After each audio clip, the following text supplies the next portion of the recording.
ام المومنین سیدہ عائشہ صدیقہ رضی اللہ تعالیٰ عنہ سے روایت ہے کہ قریش کو مخزومیہ عورت کی وجہ سے بہت زیادہ پریشانی تھی، جس مخزومیہ عورت نے چوری کی تھی۔ تو وہ چاہتے تھے کہ کسی طرح سے رسول اللہ صلی اللہ علیہ وسلم کے پاس سفارش کے لیے جائیں، لیکن کس سے سفارش کروائیں، پہلے ان کو بات سمجھ نہیں آ رہی تھی۔ پھر ڈھونڈتے ڈھونڈتے آپس میں مشورہ کیا کہ اسامہ کو بولیں، اور اسامہ رسول اللہ صلی اللہ علیہ وسلم کے محبوب ہیں، پیغمبر کریم اس کے ساتھ بہت محبت کرتے ہیں۔ حضرت اسامہ کے پاس آئے اور اس کو تیار کیا۔ حضرت اسامہ پیغمبر کریم صلی اللہ علیہ وسلم کے پاس ان کی سفارش لے کر کے آئے تو پیغمبر کریم صلی اللہ علیہ وسلم نے سخت ناراضگی کا اظہار فرمایا، اور اسی ٹائم پر لوگوں کو جمع کر کے اور بیان فرمایا لوگوں، کیا تم اللہ تعالیٰ کے حدود میں سے کسی حد کے اندر سفارش کرتے ہو؟ اللہ کی قسم پہلے والی قومیں اسی وجہ سے تباہ ہو گئیں کہ جب ان میں کوئی بڑا آدمی چوری کرتا تھا تو اسی کو چھوڑ دیتے تھے،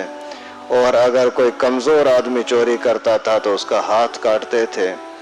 اور فرمایا کہ اگر میری بیٹی فاطمہ بھی چوری کرتی تو اس کا بھی ہاتھ کاٹتا۔ تو مقصد یہ ہے کہ انصاف کے اندر کوئی بھی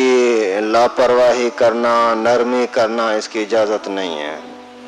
جس قوم کے اندر جہاں کہیں بھی ناانصافی ہو گئی، عدالتیں ہوں، حکومتیں ہوں، اپنے گھر کا ماحول ہو، پڑوس کا ماحول ہو، وڈیرے ہیں، جو بھی فیصلہ کرنے والے ہیں، وہ اگر ناانصافی کرتے ہیں تو ضرور نفرت بھی ہوگی، دشمنی بھی ہوگی، اللہ تعالیٰ کی طرف سے رحمت بھی ختم ہو جائے گی اور لڑائی جھگڑے ہو جائیں گے۔ اگر کوئی بھی چیز ہے، کسی محلے کے معاملے کے اندر آپ نے انصاف کیا تو آپ کے ساتھ لوگوں کی محبت ہوگی، ناانصافی کی تو ضرور نفرت ہوگی۔ اور پیغمبر کریم صلی اللہ علیہ وسلم نے واضح طور پر فرمایا اگر میری بیٹی فاطمہ بھی چوری کرے گی تو اس کا بھی ہاتھ کاٹا جائے گا، اور اگر ناانصافی کرو گے تو اسی طرح سے تباہ ہو جاؤ گے جیسے کہ پہلے والی قومیں تباہ ہو گئیں۔ آج کل ہمیں انصاف کہیں بھی نہیں مل رہا، نہ کورٹوں کے اندر انصاف ہے، نہ ہی کسی اپنے علاقے کے اندر انصاف ہے، نہ اپنے گھر کے اندر ہم انصاف کرتے ہیں، نہ اللہ تعالیٰ کے گھر کے ساتھ ہم کوئی یعنی اس کا ادب و احترام کر کے اور اللہ کے گھر کا کوئی احترام کرتے ہیں۔ تو یہ ساری چیزیں ناانصافی ہیں، اور ناانصافی سمجھو کہ اپنے آپ کو تباہ کر دینا۔ کبھی بھی اگر کوئی لڑائی جھگڑا ہو گیا تو اس میں یہ نہ دیکھو کہ میرا دوست کون ہے، میرا دشمن کون ہے، امیر کون ہے، غریب کون ہے، نہیں، یہ دیکھو کہ انصاف کیا ہے۔ اگر انصاف کے اندر دوسری قوم کا میرا کوئی دشمن ہے، وہ بھی اگر حق پر ہے تو ہم اسی کا ساتھ دیں گے۔ جیسے پیغمبر کریم صلی اللہ علیہ وسلم کے پاس ایک ظاہر میں کلمہ پڑھنے والا تھا لیکن منافق تھا، دوسرا یہودی تھا،